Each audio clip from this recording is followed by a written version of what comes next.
He's so famous, he's just got one name, and that's Sting. Back here with Sting. His new album, The Bridge, will be released next month, and his new weekly web TV series, On the Bridge, premiered at the end of September and features an intimate glimpse into his everyday life as he prepares to launch the new album.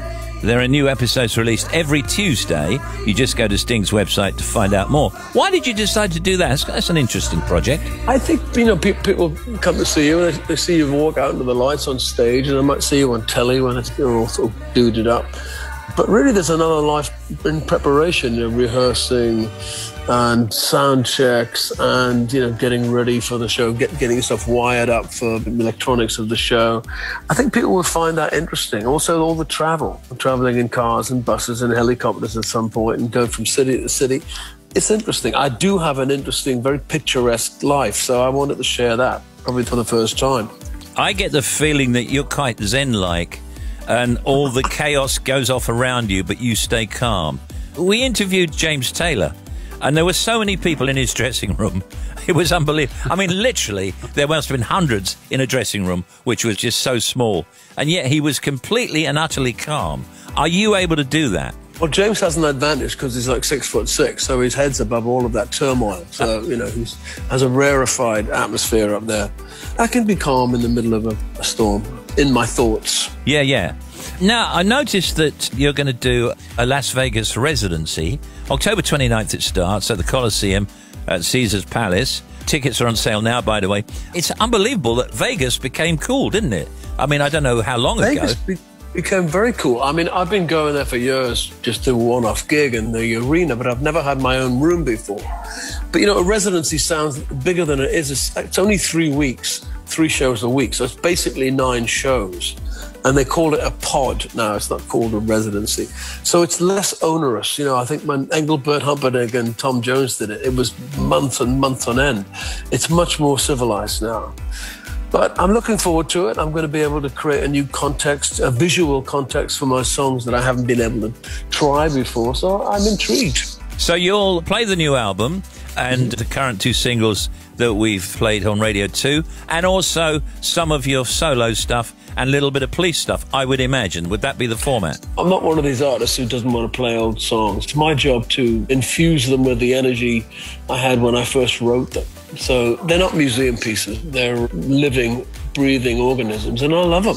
Yeah. I love those old songs. Do you make time to play the slots or a hand of poker afterwards?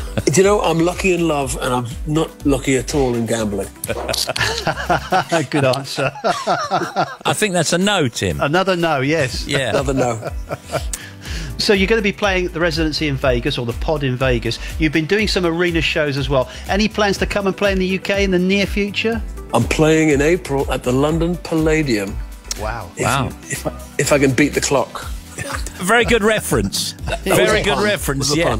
Yeah. Bruce Forsyth. Brucey did it, yeah. And also Norman Vaughan. Swinging, dodgy.